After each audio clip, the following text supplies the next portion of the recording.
Hello, আসসালামু আলাইকুম রহমতুল্লাহি ওয়া বারাকাতু। তারেক রহমান স্পিকিং। কে বলছেন আপনি? দয়া করে পরিচয় দিয়ে তারপর কথা বলি আমরা। কে বলছেন আপনি? আপনাকে তো চিনলাম না। ওয়ালাইকুম আসসালাম রহমতুল্লাহি ওয়া বারাকাতু। আদাব, নমস্কার। আমি পিনাকি ভট্টাচার্য বলতেছিলাম। স্যার, কিছু কথা বলার জন্য ফোন করলাম আপনাকে। কথা বলা যাবে? আরে দাদা, আপনার সাথে কথা বলা যাবে না মানে কার সাথে? কি বলতেছেন না বলতেছেন বলেন তো দেখি। আপনার সাথে কথা বলা অবশ্যই যাবে। বলেন দাদা, হঠাৎ করে ফোন দেওয়ার কারণটা কি জানতে পারি দাদা?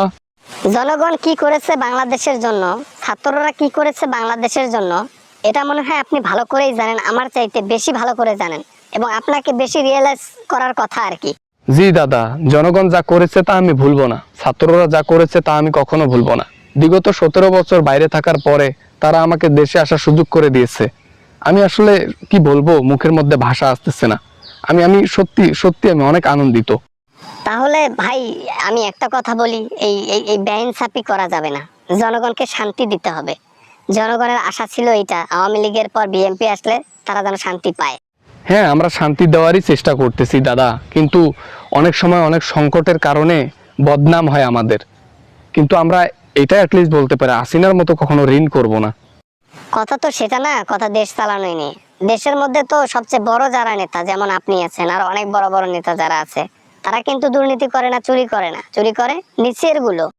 আমরা অনেক অনেক সুরক্ষিতভাবে তাদেরকে টাকা পাঠাই এবং প্রত্যেকটা টাকার হিসাব রাখা হয় এবং প্রত্যেকটা টাকা কোথায় যাচ্ছে, কত টাকা ব্যয় হচ্ছে, কি হচ্ছে, সবকিছু ঠিকঠাকভাবে হিসাব নেওয়া হচ্ছে।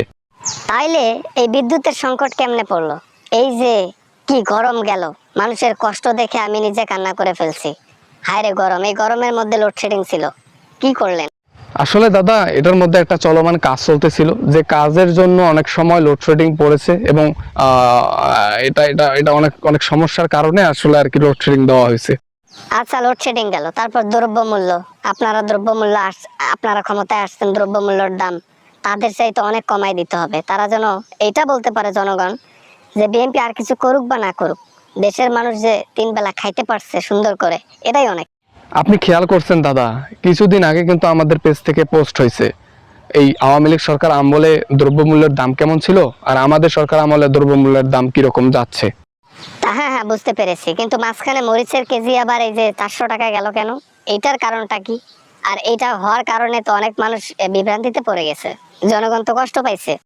আচ্ছা দাদা, আমি বেশি কথা না বলি, সময় আমার হাতে কম, একটা মিটিংয়ে আসছি তো, পরে কথা হবে ইনশাল্লাহ, সমস্যা নাই এ বিষয়ে। হ্যাঁ, কিছু মনে করেন না, ঠিক আছে? খোদা হাফেজ।